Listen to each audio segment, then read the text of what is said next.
ব্যানারটি নিয়ে এখানে দাঁড়িয়েছি আমাদের শ্রমিক শহীদ ভাই বোনদের শ্রদ্ধা জানানোর জন্য এবং এই আন্তর্জাতিক মহান মে দিবসকে উদযাপন করার উদ্দেশ্যে।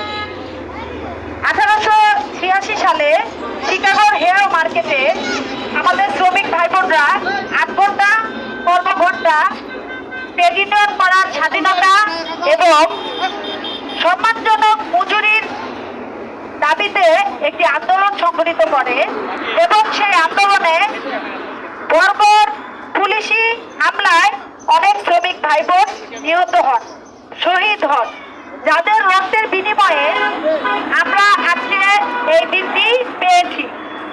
আজকে আমরা যে শ্রমিক ভাই বোনরা বিভিন্ন রকমের সুবিধা ভোগ করছি, সেই সুবিধা ভোগের মূল কারণই ছিল সেই 1886 সালের শ্রমিক ভাই বোনরা, যাদের রক্তের বিনিময়ে আমরা আজকে স্বাধীনভাবে কথা বলতে পারছি, স্বাধীনভাবে ট্রেড ইউনিয়ন করতে পারছি, স্বাধীনভাবে সংগঠিত হতে পারছি। সকল শ্রমিক ভাই বোনদেরকে উদ্দেশ্য করে বলতে চাই, আজকের এই মহান মে দিবসকে আমরা যতদিন বেঁচে থাকি, বাংলাদেশ যতদিন থাকে, ততদিন খুবই শ্রদ্ধার সাথে স্মরণ করব এবং সেই শহীদ শ্রমিক ভাই বোনদেরকে সম্মান জানাবো, তাদের পরিবার পরিজনের পক্ষে শোক প্রস্তাবনা রাখবো। আর আমরা এখন যে আমাদের বাংলাদেশে যে শ্রম আইন বা আমরা যে সুযোগ সুবিধাগুলো ভোগ করছি, সবকিছুই কিন্তু সে 1886 সালের শ্রমিক ভাই বোনদের রক্তের বিনিময়ে তাদের অবদান, তাদেরকে ভোলা কোনোভাবেই চলবে না।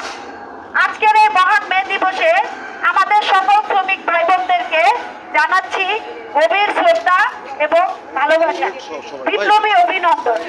আমরা গার্মেন্টস সেক্টরের যে শ্রমিক ভাই বোনরা আজকে ছুটির দিনটি পেয়েছি বা ছুটি পালন করছি, এটাও কিন্তু তাদেরই অবদান। যে শ্রমিক ভাই বোনরা রক্তের বিনিময়ে আমাদেরকে এই দিনটি উপহার দিয়েছেন, আমরা অবশ্যই এই দিনটি মন থেকে শ্রদ্ধার সাথে উদযাপন করার চেষ্টা করব। আজকে শুধু আমরা না, প্রতিটা সংগঠন, প্রতিটা দল নির্বিশেষে এই দিনটিকে উদযাপন করছে অতীব শ্রদ্ধার সাথে।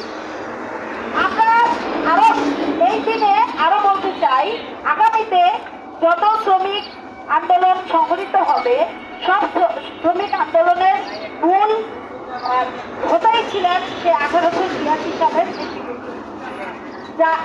যখন কোনো আইন ছিল না, যখন ট্রেড ইউনিয়ন করার স্বাধীনতা ছিল না, তখন এই শ্রমিক ভাই বোনরা এত সাহস করে আমাদের দাসত্ব জীবন থেকে মুক্তি করার উদ্দেশ্যে তারা আন্দোলনে সংগঠিত হয়েছিল এবং জীবন দিয়েছিল। তাদেরকে আমরা কিভাবে এই দিনটিকে স্মরণ রেখে আমরা এই দিনটি উদযাপন করছি এবং ভবিষ্যতেও করে যাব।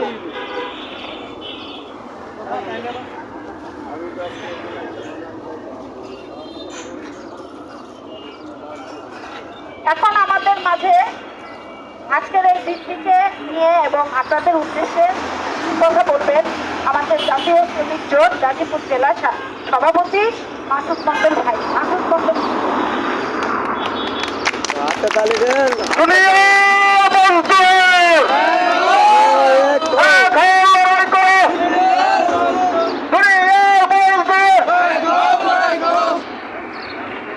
আজকে আমরা এখানে উপস্থিত হয়েছি,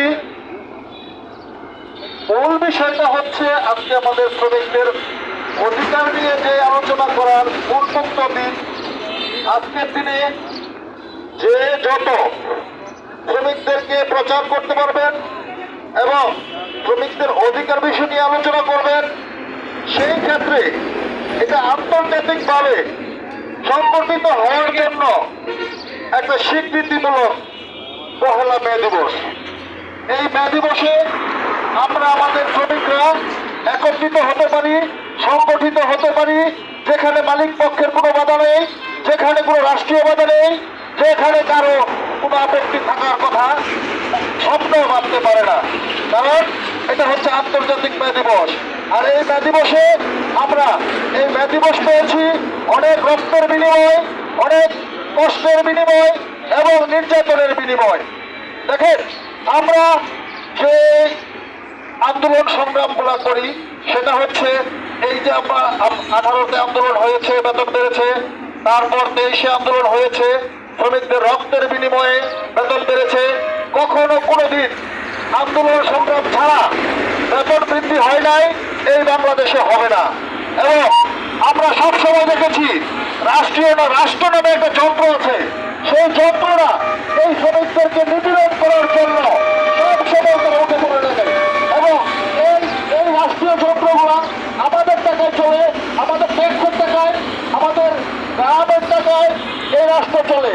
আর এই রাষ্ট্রের টাকা আমাদের টাকা, আর আমাদের টাকা খেয়ে আমাদের প্রশাসন আমাদেরকেই বলে আপনারা আন্দোলন করতে পারবেন না, আপনারা সংগ্রাম করতে পারবেন না, আপনারা এই করতে পারবেন না, আপনারা ওই করতে পারবেন না। আমি স্পষ্ট ভাষায় বলতে চাই যে যত বড় শক্তিশালী সরকারি কর্মজীবী হোক না কেন, তাতে আমাদের কিচ্ছু যায় আসে না। আমাদের যায় আসে একটাই, আমাদের শ্রমিক শ্রেণীর অধিকার যে কোনো মূল্যে আমরা আন্দোলন সংগ্রাম করে আদায় করে নিব। এই পথে যে বাধা হয়ে আসবে তাতে আমাদের কোনো দুঃখ নেই। আপনারা আসেন, আমরা যুদ্ধ করতে পারি, আমরা লড়তে পারি, আমরা গণঅভ্যুত্থান করতে পারি, আমরা 90-এর স্বৈরাচারের পতন ঘটাতে পারি, আমরা মুক্তিযুদ্ধ করতে পারি। আমাদের ইতিহাস অনেক।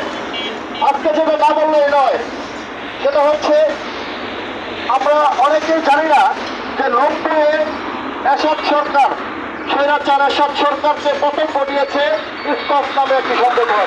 আর ইসকফটা হচ্ছে বাংলাদেশের যে জাতীয় ফেডারেশনগুলো ছিল, সেই জাতীয় ফেডারেশন ঐক্য হয়ে একটা নাম দিয়েছে, সেটা হলো ইসকফ। আর এই ইসকফের নেতৃত্বে এরশাদ সরকারকে, মানে স্বৈরাচার সরকারকে নামিয়েছে। আর এইবার দেখেন এই আন্দোলনে শেখ হাসিনা সরকারকে যে নামিয়েছে, তার ভিতরে কতজন শ্রমিক প্রাণ দিয়েছে এটা হয়তো আমরা শ্রমিক ভাইরা জানি না, কিন্তু জানি যে শ্রমিকরা আন্দোলন সংগ্রাম করেছিল এবং তারা প্রাণ দিয়েছে, তারা মিটিংয়ে ছিল, তারা মিছিলে ছিল, তারা রাস্তায় ছিল। আজকে দুর্ভাগ্য এই দেশে এই শ্রমিকদের কথা কোনো উপদেষ্টা আজও পর্যন্ত বলে নাই যে শ্রমিকরা আন্দোলন সংগ্রাম করেছে, তারা জীবন দিয়েছে, তাদের জীবনের বিনিময়ে আজকে এই উন্মুক্ত কথা বলার অধিকার পেয়েছি।